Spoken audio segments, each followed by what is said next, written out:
इसके लिए राजकोषीय घाटे का लक्ष्य क्या रखा गया था? तो याद रखना साथियों, जीडीपी का 4.3%। देखो ऑप्शन नंबर सी इस क्वेश्चन का करेक्ट आंसर है। रणजी ट्रॉफी 2025-26 का खिताब किसने जीता है? ध्यान से देखिए, रणजी ट्रॉफी 2025-26 का खिताब किसने जीता? बड़ा ही इंपोर्टेंट सवाल है, याद रखिएगा। रणजी ट्रॉफी 2025-26 का खिताब अभी जम्मू कश्मीर ने जीता है साथियों।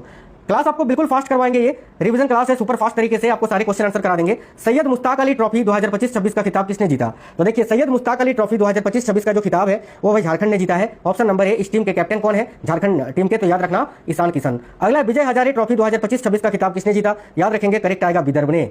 अगला, फरवरी 2026 में भारतीय वायुसेना ने कहां पर वायु शक्ति अभ्यास आयोजित किया? फरवरी 2026 में भारतीय वायुसेना ने कहां पर वायु शक्ति अभ्यास को आयोजित किया था? करेक्ट आएगा राजस्थान के जैसलमेर में, option number C. PM Modi ने कहां पर भारत की पहली सेमीकंडक्टर एटीएमपी परियोजना का उद्घाटन किया है? बहुत ही अच्छा सवाल है साथियों, गुजरात के सानंद में। देखिए, ये क्लास आपको फास्ट ही मिलेगी, बहुत ही इंपोर्टेंट ये क्वेश्चन है, तो बिना स्किप किए हुए आपको कंप्लीट देख लेना है। बहुत ही कम समय में पूरा क्लास कंप्लीट देख लोगे। किस राज्य सरकार ने मेरी रसोई योजना शुरू की है? बताइए, कौन सा राज्य सरकार है जिसने मेरी रसोई योजना की शुरुआत करी है? Option number A correct answer होगा पंजाब ने। अगला सवाल है, 79वें बाफ्टा अवार्ड्स में पुरस्कार जीतने वाली पहली भारतीय फिल्म बुंग जो है ये किस भाषा की है? तो एक मणिपुरी भाषा की फिल्म है, ऑप्शन नंबर बी करेक्ट होगा। किस देश ने यूरोपीय संघ के बलों को आतंकवादी संगठन घोषित किया है? तो भाई किस देश ने यूरोपीय संघ के बलों को आतंकवादी संगठन घोषित किया है? करेक्ट आएगा ईरान ने साथियों। Iran option number C correct answer है।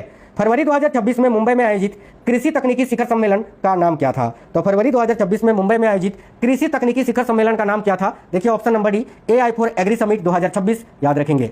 अगला सवाल है, फरवरी 2026 में लगातार दूसरे वर्ष CEO ऑफ द ईयर किसे चुना गया? तो ऑप्शन नंबर ए करेक्ट होगा समीर कनोडिया को। समीर कनोडिया करेक्ट आंसर है। 79वें बाफ्टा अवार्ड 2026 में किस फिल्म ने सर्वाधिक यानी 6 पुरस्कार जीते? तो one battle after another movie ने। अगला साथियों, 79वें बाफ्टा अवार्ड 2026 में सर्वश्रेष्ठ अभिनेता का पुरस्कार किसे मिला है? तो रॉबर्ट अरामायो को, ऑप्शन नंबर सी करेक्ट होगा। 79वें बाफ्टा अवार्ड 2026 में सर्वश्रेष्ठ अभिनेत्री का पुरस्कार किसे मिला है? तो देखो करेक्ट आएगा जेसी बकले को।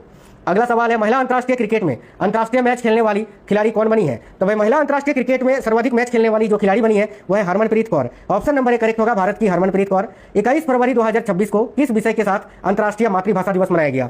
तो 21 फरवरी 2026 को किस विषय के साथ अंतर्राष्ट्रीय मातृभाषा दिवस मनाया गया? ऑप्शन नंबर भी करेक्ट होगा, बहुभाषी शिक्षा पर युवाओं की आवाज विषय के साथ।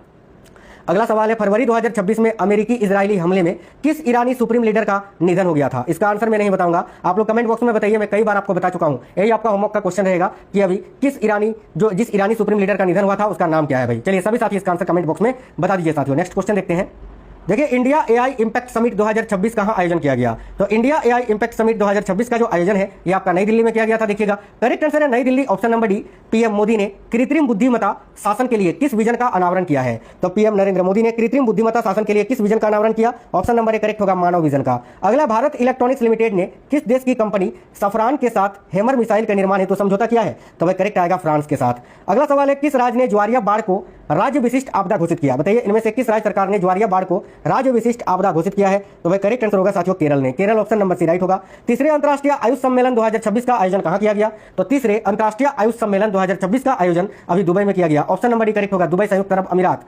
17 फरवरी 2026 को बांग्लादेश के 11वें प्रधानमंत्री कौन बने? तो 17 फरवरी 2026 को बांग्लादेश के 11वें प्रधानमंत्री तारिक रहमान बने हैं भाई। तारिक रहमान ऑप्शन नंबर भी करेक्ट होगा। 23वां बायो एशिया 2026 अंतर्राष्ट्रीय शिखर सम्मेलन कहां आयोजित हुआ? तो 23वां बायो एशिया 2026 अंतर्राष्ट्रीय शिखर सम्मेलन जो है ये हैदराबाद में आयोजित किया गया था, option number A. BBC Indian sports women of the year 2025 किसे मिला है? बहुत ही अच्छा सवाल है। BBC Indian sports women of the year 2025 किसे मिला है? तो भारत की महिला क्रिकेटर स्मृति मंधाना को। अगला सवाल है साथियों, BBC Indian emerging player of the year 2025 किसे मिला है? तो देखो करेक्ट आएगा दिव्या देशमुख को, जो कि भारत की शतरंज खिलाड़ी हैं।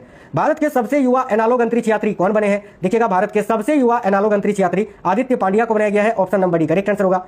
हाल ही में सुर्खियों में रहा बाब अल मंदेब जल डमरूमद किन दो जल निकायों को जोड़ती है? देखिएगा, हाल ही में सुर्खियों में रहा बाब अल मंदेब जल डमरूमद किन दो जल निकायों को जोड़ती है? तो लाल सागर और अदन की खाड़ी को। अगला सवाल है, हाल ही में सुर्खियों में रहा होमरुज जल डमरूमद किन दो खाड़ियों को जोड़ता है? तो फारस की खाड़ी और ओमान की खाड़ी को। नेक्स्ट है, मार्च 2026 में ईरान के नए सुप्रीम लीडर कौन बने? याद रखना option number C, Mojtaba Khamenei.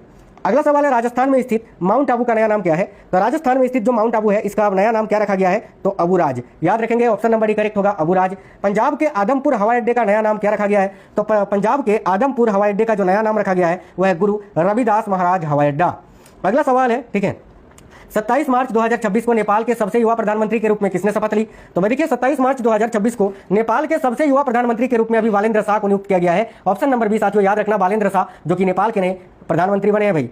Indiramma परिवार जीवन बीमा योजना किस राज्य ने लॉन्च की है? तो इंदिरम्मा परिवार जीवन बीमा योजना इसको तेलंगाना ने लॉन्च किया है। ऑप्शन नंबर सी करेक्ट होगा, तेलंगाना। 13 मार्च 2026 को किस राज्य में चपचार कूट महोत्सव मनाया गया? बताइए 13 मार्च 2026 को किस राज्य में चपचार कूट महोत्सव मनाया गया? देखिए करेक्ट होगा साथियों, मिजोरम में। ऑप्शन नंबर डी मिजोरम इस क्वेश्चन का राइट आंसर है।